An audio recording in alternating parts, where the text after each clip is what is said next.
Hello, this is John Anthony West, welcoming you to Magical Egypt, a symbolist tour.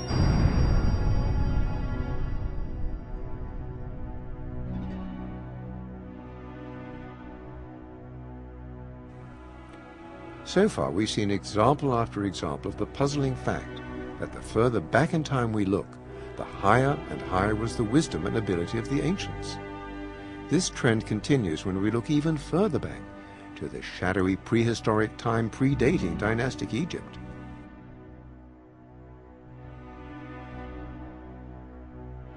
Perhaps we have misread the entire process of history, and we have not gone in a straight, linear line from ancient primitive beginnings to our sophisticated progressive selves with our hydrogen bombs and striped toothpaste, our pollution and our nerve gas. Ancient Egypt unquestionably was at its height at its beginning and went on a downhill path through the long 3,000 years of its history. That decline certainly extended through the Roman Empire and arguably down to our present day.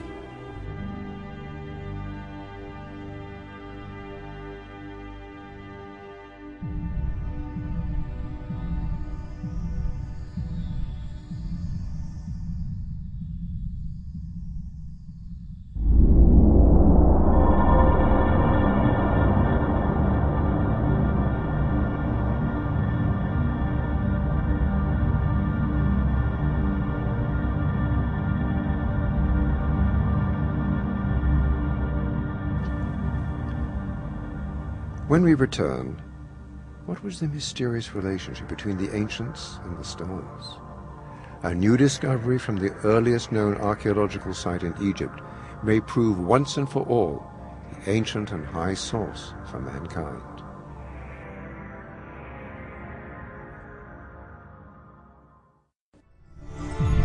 A lost tale, hidden in the stones. Blueprints of a lost art, from a lost world. Behind the veil lies another Egypt, hidden in Egypt. Magical Egypt.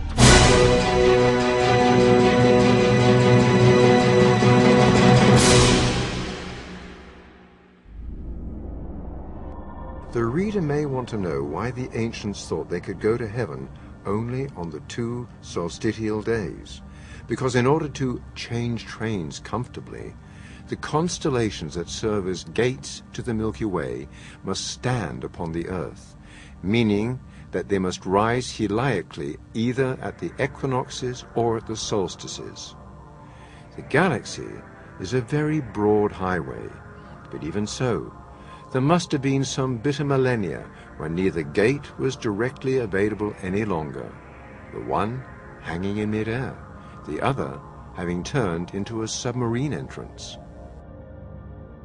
The ancients, no doubt, would have considered the troubles of these our times, the overpopulation, the working iniquity and secret, as an inevitable prelude to a new tilting, a new world age.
Perhaps the most startling of the recent discoveries in Egypt has been made at Nabta Playa. The Nabta Playa stone circle lies in the middle of a particularly harsh and foreboding part of the Sahara Desert. Although it had been thoroughly catalogued and meticulously measured, it would be many years later before the complex astrophysical function of this mysterious site would be discovered. Astrophysicist Thomas Brophy discusses this revolutionary discovery in his book, The Origin Map, discovery of a prehistoric megalithic astrophysical map and sculpture of the universe.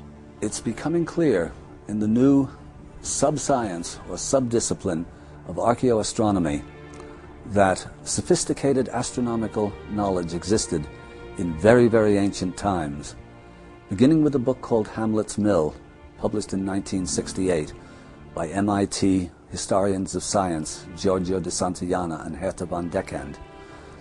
It was found that extremely sophisticated astronomy was coded into the mythologies and legends of very ancient peoples. Perhaps most significant is that the ancients recognized and employed what is called a precession of the equinoxes in their myths, in their legends, and in their constructions. In the hands of Thomas Brophy, physicist and archaeoastronomer, we see that Nabta Playa is not just oriented to the solstices, which would already tell us that there was a fairly sophisticated astronomy in place, but rather that it encodes astronomical information so sophisticated that it's only in the past couple of decades that our own astronomy has been able to provide us with this kind of information. These crude stones, some of them in the form of a circle, and others in outlying megaliths, other stones buried in the silts, still other pieces of carved bedrock, in Brophy's analysis become a kind of living planetarium, a stone observatory in which these ancient Egyptians could keep track of the movements of the heavens over periods of thousands of years. We met Mr. Brophy near his home in Encinitas, California, to demonstrate his findings. Okay, we're looking at a mock-up of the calendar circle at Nabta Playa. The mock-up is to the correct size. It's about 12 feet across, and these standing stones are very roughly to the size of the stones that were found there. The real circle, the stones are all a little bit different size, but they're roughly like this, and they're in the positions that we've laid them out here. And we've marked the circular edge stones with these beach cobblestones. First, the obvious thing are these two gates or windows or sight lines on the edges of the circle. One, I'm standing on the north-south sight line window. I'm standing on the north end, looking south. The other sight line window is the northeast to southwest window. So you got these two windows. And it turns out that that one points very well to the summer solstice sunrise. So on summer solstice, you would see the sunrise. You could see through the gate, if you were actually watching it, or you could stand and watch the shadows, marking it like a sun dagger, perhaps, showing the summer solstice sun rising through that gate. And this one you could call a meridian sightline window, the meridian being the north-south line. So what I wanted to determine was what's the meaning of those 6 standing stones in the center of the circle. And it turns out, since we're thinking astronomically, if you just think of a possible star viewing diagram, there's something that fits really nicely with what those stones could mean. At the time that the calendar circle was used, about 6000 BC, at the day of the year identified by the circle being the summer solstice sunrise, the summer solstice day, before sunrise, when the sky is still dark, if you're standing here looking south on the meridian sightline window, you would have seen in the sky the 3 stars of Orion's belt in the location with the configuration and the angle designated by the star viewing diagram, by those 3 stones right there. And they match very well. They're at the right angle, they're at the right azimuth in the sky, and it's at the right time, just before summer solstice sunrise. So that's my hypothesis, is that that's what those meaning of those 3 stones is. And so you've got a window of applicability for when the circle applied to the meaning of those central stones. And that window of applicability is about 6,400 BC to about 4,900 BC. And that window matches very well with the radiocarbon dates that were found for the campfires and things in this location. So that's a very, very good match. Now, I wanted to consider what the other three stones were. And they're in a configuration that makes you want to think of Orion's head and shoulders. There aren't that many sets of three bright stars in a configuration like that in the sky. And there's Orion's shoulder stars, the very bright Betelgeuse and Bellatrix, and the head star Mesa. That makes you want to think that maybe that's what those are. But if you look on a star chart, or if you look in the sky, you see that when the Orion's belt stars were at this angle, at the correct angle matching the diagram, the shoulder stars of Orion were angled way off. They're angled way the other way, like that. So it doesn't match. That's not what you would have seen on the meridian. But considering further whether that could be them, the second point is that the Orion's belt stars match not only during the radiocarbon date of the calendar circle and during the right time of year and the right time of day as designated by the sightline windows, but they're actually at an extremum. They're when the angle of their angle on the meridian is at its minimum throughout the whole 25,000 year precession cycle. Okay, so the angle at which you see a constellation in the sky on the meridian changes over the years due to the precession. And they go through a whole tilting cycle every 25,000 years roughly. And so the Orion's belt stars match the viewing diagram very perfectly in the window 6400 to 4900 BC when they're at their minimum tilt. So if we look at in the sky, as you would have seen, the shoulder stars of Orion, when the constellation was at its maximum tilt the other way, they would have matched this configuration in the star viewing diagram. So that's a hypothesis, is that's what all six of those central stones mean. The Orion's belt stars at one extremum in the window of time 6400 to 4900 BC, and the shoulder and head star of Orion at the other extremum of the precession tilt around 16,500 BC.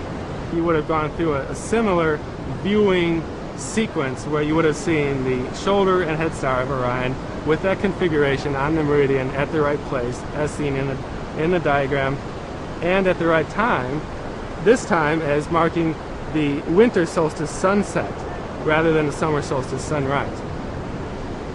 So that's the hypothesis. Now we've got the meaning of all the six center stones of the calendar circle, a good hypothesis for that. And there's other interesting things about this circle. If you overplot the constellation as it is in the sky with the map of the stones on the ground, the feet of Orion, when the head and shoulders match, are on the circle, and the Orion's upstretched bow arm is also on the circle. And when the belt stars match, you get another set of matching, roughly the right size, except a bigger man figure. So there are many correspondences corroborating that this could be the meaning of these six central stones. Now the further corroboration for the hypothesis that these six stones are the belt and shoulders and head stars of Orion at the times indicated by the rest of the calendar circle comes from the rest of the Nabta Playa site, where you have these long baseline megalith alignments. So like we're here north looking south, the calendar circle is actually in a complex of large megalithic stones that are on stellar aligned, a sequence of stellar aligned megalithic alignments south of the calendar circle. And you had 6 lines of megaliths, 3 northerly lines and 3 southerly lines. The distance from the center of those megaliths was roughly around 1,000 meters, varying from a few hundred to about 1,100 meters. And the calendar circle is essentially in that complex at Nabta Playa. And those long baseline megaliths, it turns out, point to the same 6 stars at the same time in a repeated way, and very specific way that corroborates that this is probably the meaning of these stars here. Okay, you see the guy with the reflector light down the beach about 800 meters. That demonstrates the distances involved in the long baseline megalith alignments that point to stars right next to the calendar circle at Nabta Playa. Okay, on the beach we demonstrated the distances involved in the megaliths, lines of megaliths near the calendar circle at Nabta Playa. And I noted that they point to stars, and the stars they point to are the same six stars that are designated in the diagram, the star viewing diagram in the center of the calendar circle. And these 6 lines, I first looked at them in comparison to the 6 stars in the star viewing diagram at 6300 BC, just after the start of applicability of the star viewing diagram. And I found that they're rather close. Some of them align at that time, and all 6 of the lines are close. But they're a little bit off. So when I saw that they were close, I thought, oh, that could verify that my interpretation of the star viewing diagram of the calendar circle was right, that those are the 6 stars designated. If only they had all aligned at exactly the same time, I thought that would have proven my case that those 6 stones in the diagram were those stars. So I thought, oh, too bad. They're not all at exactly the same date. Then I looked a little bit closer, though, at what was going on astronomically, because they were fairly close to the 6 lines. And I found that they are all around that time close to what's called heliacal rising, vernal equinox heliacal rising. What vernal equinox heliacal rising is, it just means that on the first day of spring, a star rises together over the horizon with the sun. So I found that those 6 stars were all somewhere, not too far from vernal equinox heliacal rising at that time. So then I considered that might be the meaning of the long baseline alignments. So I looked at each one in sequence, its actual date of vernal equinox heliacal rising, and found that each one of the 6 stars designated in the calendar circle diagram align with one of the megalith alignments on its vernal equinox heliacal rising date.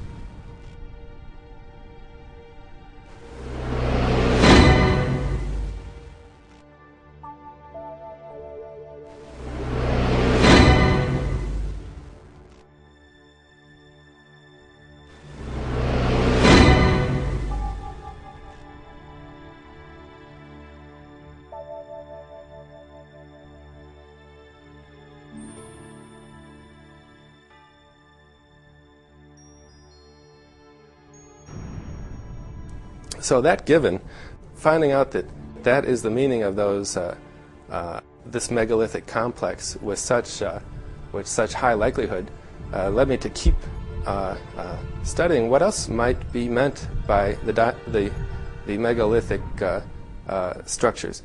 And the next obvious thing to look at is, well, if you look at a diagram of the layout of the megaliths, you first note that, well, there are these very clear lines of megaliths, but they aren't all at a uniform or even a uniformly patterned distance from the central radiating hub.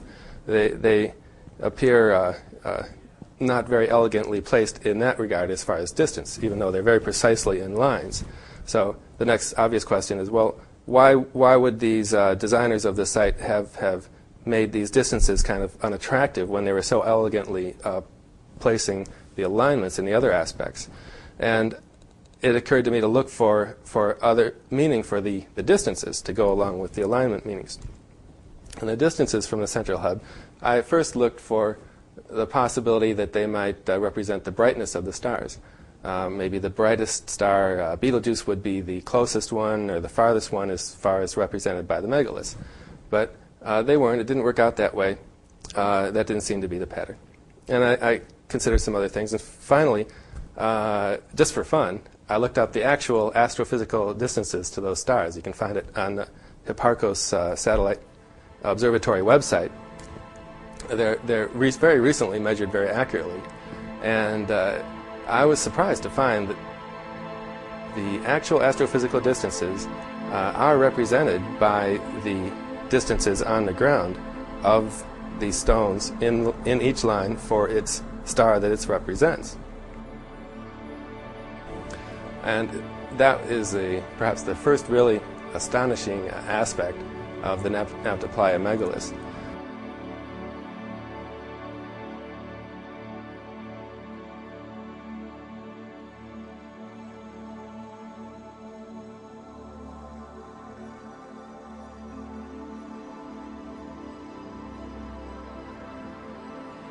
They match up very well. In fact, our knowledge of some of these 6 stars' distances, especially the further ones, the Orion's belt stars, is not that good. We have sizably quoted standard error deviation in the locations of those. Within the standard error deviation of our knowledge of those, the fit is in fact very good. Brophy follows the clues to a greater and greater realization of a profoundly advanced knowledge of our universe, from a time when traditional dating shows human civilization had yet to begin.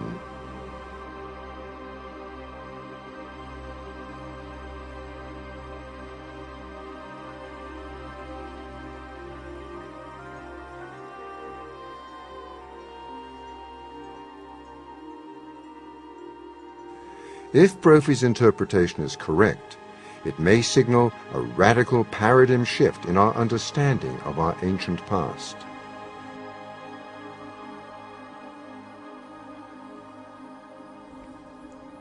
So the megalithic complex keeps begging analysis.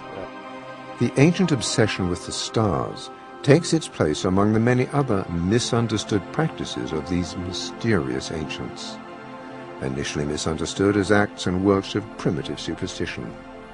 In almost every case, when advances in our own science raised our understanding to a sufficient level, we were forced into reclassification of these ancient practices, not as acts and works of primitive superstition, but instead as evidence of an extremely high degree of sophistication, development, and a deep knowledge of the innermost secrets of our universe.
As evidence of a high civilization from pre-antiquity begins to mount, the question arises, if there was a distant golden age, what happened to it? There can be no doubt about the catastrophic event or events that put an end to the last ice age. It's thought that it might have been an asteroid or a comet, something of that sort, but that the event happened, of that there is no doubt. Almost overnight, the woolly mammoths, the giant rhinoceroses, the saber-toothed tigers went extinct. All paleoclimatologists, paleontologists who study these matters are agreed on that point. The big issue, was there a sophisticated civilization that went down with that catastrophe? Paleontologist Robert Dunlap discusses this catastrophic event and the conditions around it that may have led to the demise of that lost civilization.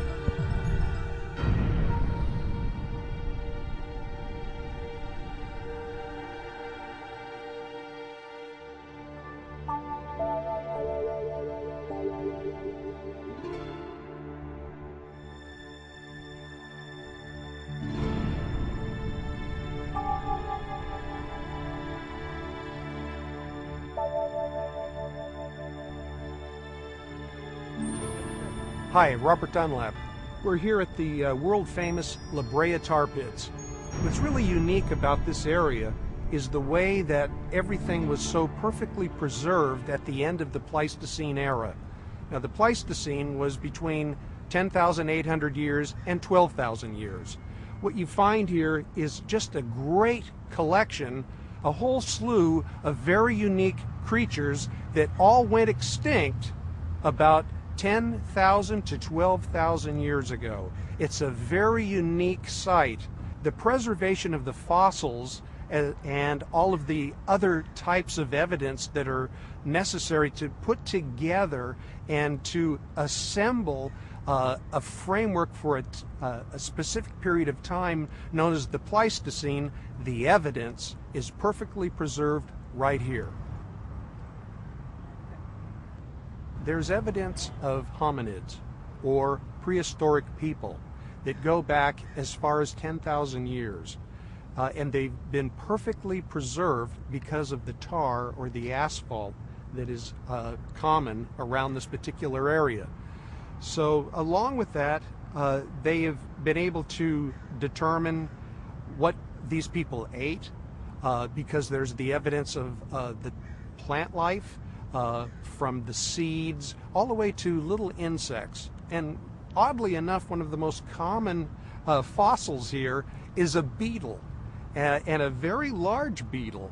So this is the perfect place to go and get evidence about the Pleistocene period and why different species, from plants, animals, to humans, became extinct. Behind me is one of the most famous extinct creatures. It's a Glossitherium, which is actually just a giant sloth.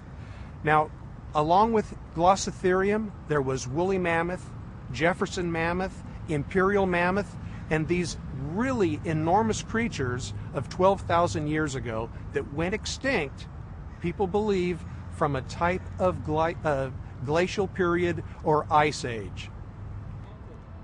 In the geologic record, there is evidence for 8 major ice ages, 8 major periods of glaciation within the last 700,000 years.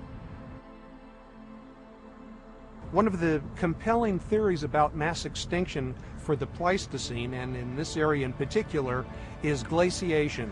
There definitely is evidence for glaciers as well as an ice age that affected all of this area.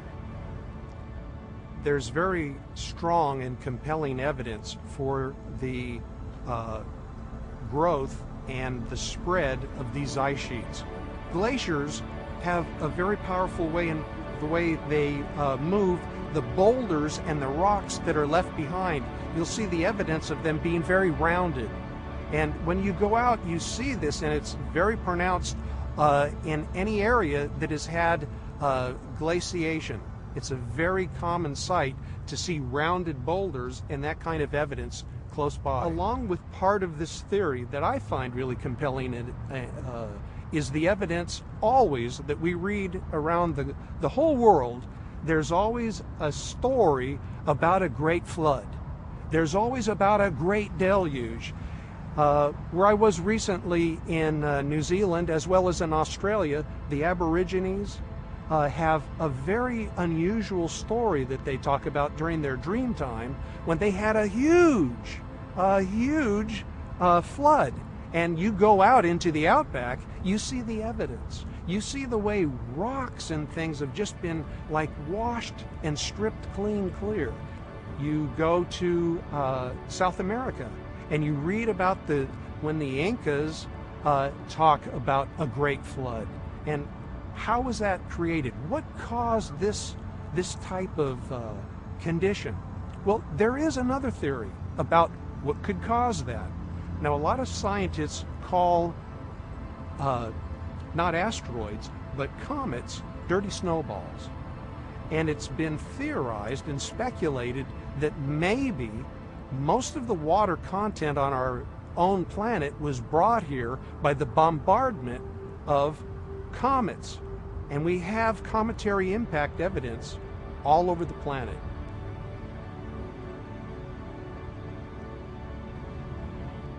We were just discussing asteroidal extinction and asteroidal impact and how it caused a mass extinction on this planet. The most famous extinction event is the dinosaur extinction 64.7 million years ago in June. The compelling evidence is right there at what is called the KT boundary. At the KT boundary, you find the fossils of dinosaur, you find iridium, which is a very rare element on the planet, and you find microtectites, you find shock quartz crystals, and all of this has been validated through Dr. Walter Alvarez at the University of California, Berkeley, Dr. Frank Asaro at the Lawrence Livermore Laboratories in Menlo Park, along with Dr. Jack Wolf, who was able to pinpoint it to the month of June. He pinpointed it to the month of June by finding the fossil evidence of plants. 64.7 million years ago in June, there was evidence of lotus and water lily plants being hit and struck by this large bolide that left the evidence of not only shock quartz crystals but microtectites embedded in the flowers of these water lilies. So these water lilies, as well as lotus plants, will only flower in the month of June, and that's how they were able to determine that particular date. But aside from that, there have been other mass extinction events going back that have been caused absolutely by the same signature evidence of iridium, microtectites, tektites, shock quartz crystals, and some of the other noble iridium elements, palladium, gold, platinum. Those all are part of the signature evidence of these boundary events. Going back, we had the Jurassic-Triassic boundary, then another very famous one, which is the Permian-Triassic boundary. Now, what's phenomenal about the Permian-Triassic boundary is 96% of all species became extinct within a one-day period of time. That's an amazing find. 96% of all species, which means obviously only 4% survived. When we were sitting on the boundary there in New Zealand, the Permian-Triassic, how could they disappear? They literally disappear at a knife's edge. Imagine this scenario, an ice age that holds much of the northern hemisphere in its grip for thousands of years. Yet there is in place, perhaps globally, certainly in Egypt, an advanced and sophisticated civilization. It is this that will give rise to Plato's story of Atlantis and to the similar accounts in the legends and mythologies of peoples around the world. And then catastrophe strikes. Perhaps it is a comet or an asteroid that hits the Earth. Chaos follows. In Siberia and North America, millions of large land animals, woolly mammoths, rhinoceroses, saber-toothed tigers, die instantly and become extinct. Siberia, formerly temperate, becomes tundra. North America and Canada, frozen in the Ice Age, go into meltdown. Glaciers miles thick unfreeze, raising sea levels 300 feet, drowning everything that was formerly at the seashore or at sea level.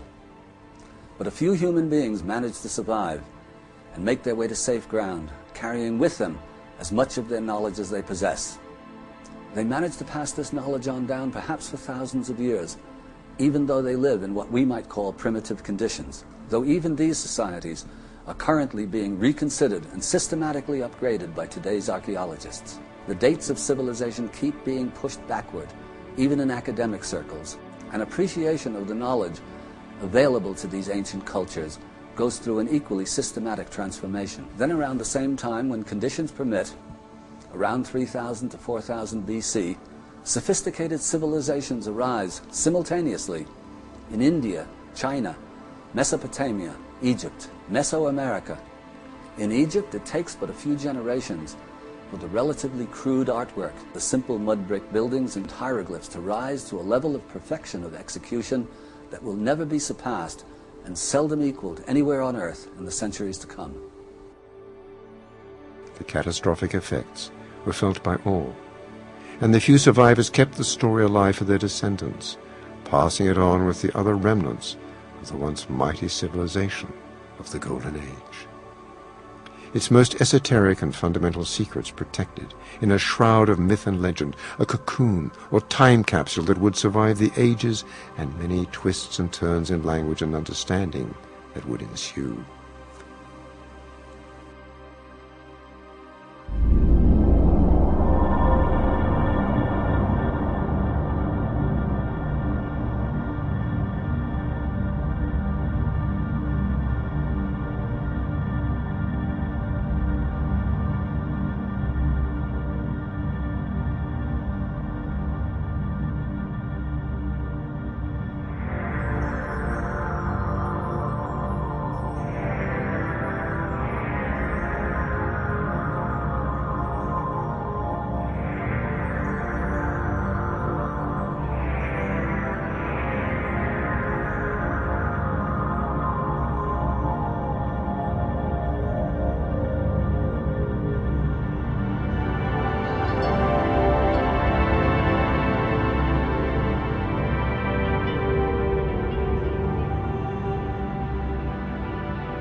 The apparent reverse evolution seen in ancient Egypt is a contradiction of the traditional Western model of linear progress, culminating in modern man.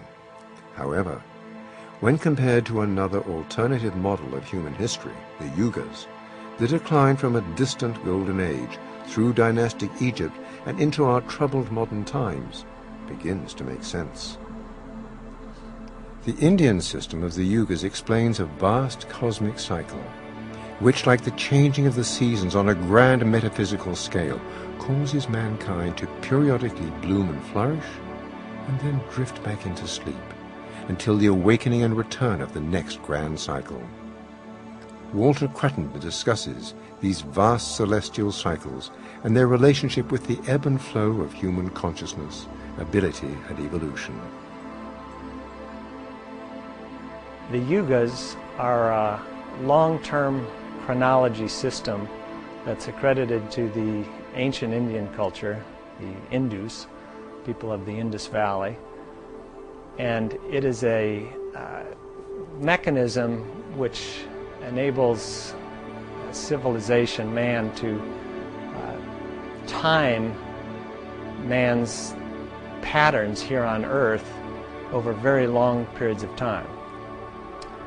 And just as we have a day which determines man's activities in any given 24-hour period with its periods of light and darkness, and this is based on a celestial phenomena of the Earth turning on its axis. And just as we have a year, it's the 4 seasons caused by another celestial phenomena, the tilted Earth going around the sun, so too do the ancients say that we have a very, very long cycle that has its seasons of mankind, if you will, when there is a rise and fall in civilization. And they break this into 2 periods. And that's an ascending cycle of 12,000 years and a descending cycle of 12,000 years. And these 2 cycles themselves are broken into 4 periods. The 4 periods in the Greek civilization are Iron, Bronze, Silver, and Golden Age, with the Iron being the very darkest period and the Golden Age being the Age of Enlightenment. And Plato spoke about this cycle. He actually called it the Great Year. The Indians called these 4 periods the Kali Yuga, the Dwapara Yuga, the Treta Yuga, and the Satya Yuga.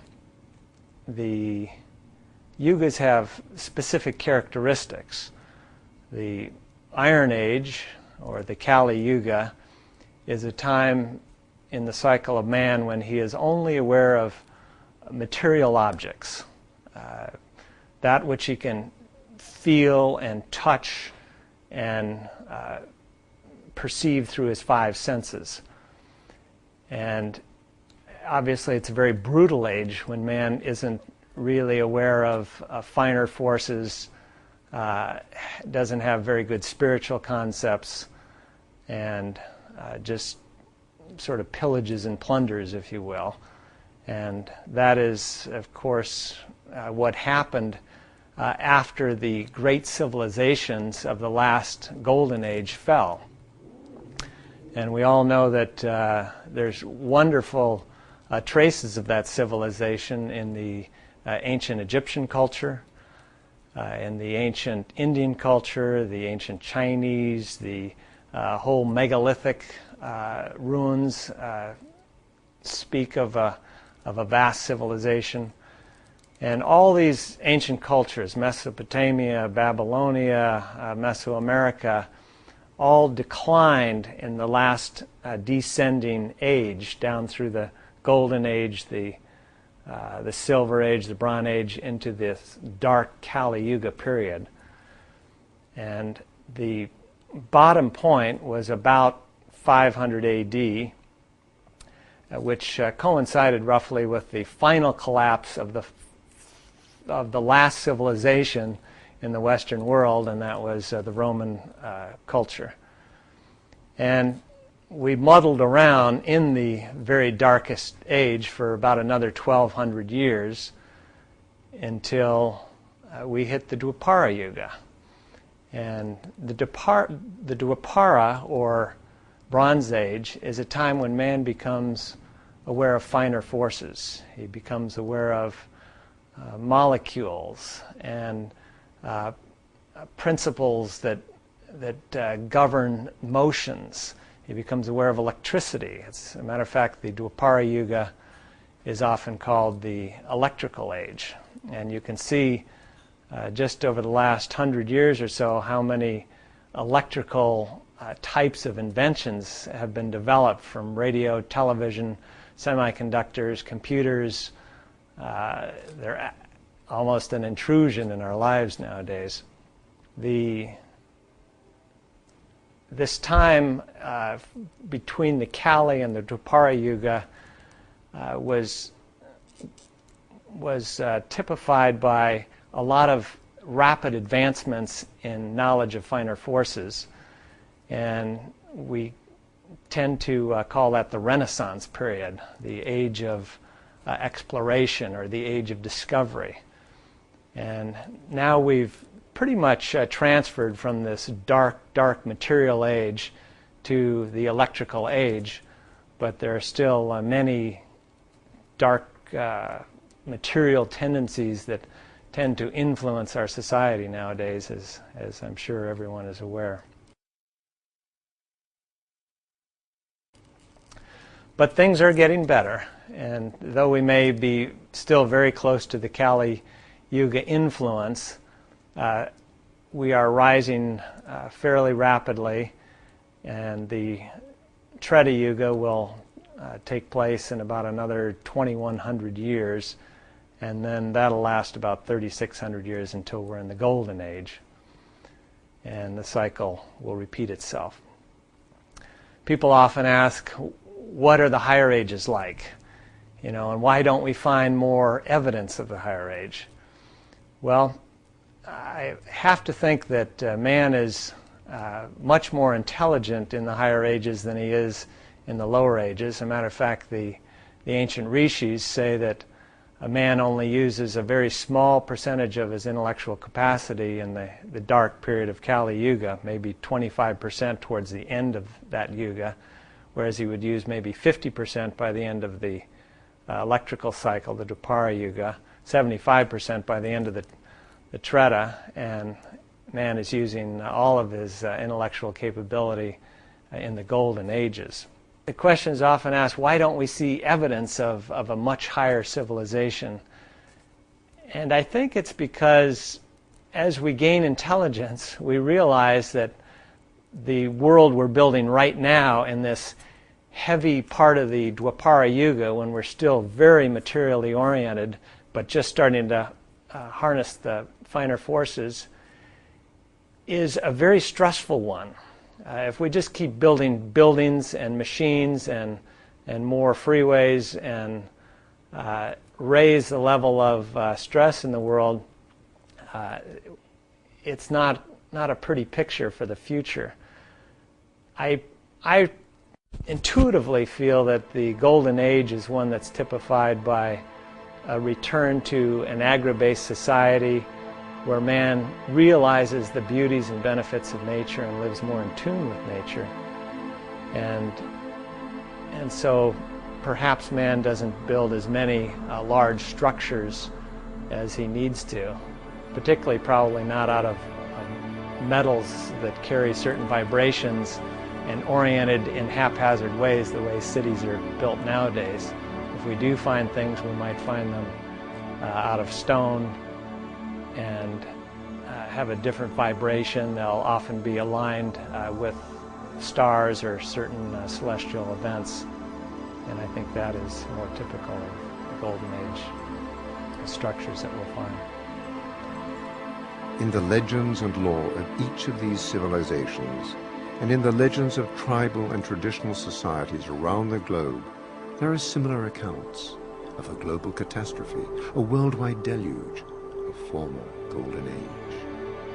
It seems perverse of historians and archaeologists to simply dismiss all these as romance, fantasy, and fabrication. Modern-day academics discuss Egypt in terms of their beliefs. The Egyptians believed this, the Egyptians believed that. Supposing, in their arrogance, that we know better. They believed, we know. But suppose it's the other way around. Suppose the Egyptians actually knew about immortality, and it is our academic community, lost in their rationalist beliefs, who believe. The Kali Yuga hits its nadir or low point around the time of the breakup of the Roman Empire, initiating in the Western world anyway, the so-called Dark Ages, which were indeed pretty dark, and over the Middle East and Northern Africa, pretty much a similar sort of dark age, less recognizable in India and China, although the scholars of those periods themselves reference back to much higher stages of civilization in the very distant past. And if this way of looking at history is correct, we're on an ascending curve at the moment. We're climbing out of an Iron Age and moving into the lower levels of an ascending Bronze Age. An interesting way of looking at modern society, because on the one hand we see very much a madhouse devoted, millions and millions of people believing in little or nothing beyond economics and monetary gain and consumerism and so on. On the positive side of that, what we do see is a tremendous creative and intellectual ferment, much of it from the spiritual point of view, very wrongly and destructively directed, but the ferment itself and the intelligence and the creativity that go into producing idiotic merchandise is nevertheless real creativity, real intelligence, real industry, real ferment. And on the optimistic side, if suddenly there is something like a worldwide recognition of the validity of this ancient doctrine of immortality, of the ancient realization or understanding that we are on this earth for a purpose, all of that, or much of that, or some of that, ferment creativity industry could be turned toward or directed toward beneficial rather than frivolous and destructive purposes. It's a possibility. It's a reason, at any rate, for a kind of cautious optimism, whereas reading the headlines of any daily newspaper anywhere in the world would give us reason for nothing beyond the blackest and deepest despair. Even though we have these yuga cycles, we have these periods that affect the earth and mankind, it doesn't mean that every man exactly corresponds to that particular yuga cycle. It doesn't mean that our free will is lost. We're just locked into these cycles. This cycle is just the context for mankind's life, just as a sunny day or a rainy day is the context for us to live a particular day. So in this period of time, you will see most people are becoming aware of finer forces, starting to understand electrical phenomena, but you still have some Stone Age people around, and you still have some very bright people around. And I was asked the question, is there a way to perhaps buck the trend, if you will, and live above the yuga? And I think there's always that opportunity to improve our circumstances because we do have free will. And just as we can reduce our awareness, our capability to operate in the world by taking drugs or eating bad foods or participating in things that are not conducive to our well-being, and you do this over a prolonged period of time, you start to hurt your intelligence and your ability to operate. So too can man improve his ability to operate in the world and to experience a good life, if you will. And that's done by eating right, living in tune with natural laws. Meditating is a wonderful way to accelerate the evolution, and there's some techniques of meditation, such as Kriya Yoga, which have been found to provide tremendous evolutionary benefits. So man is not trapped to any particular yuga that he finds himself in at any particular time.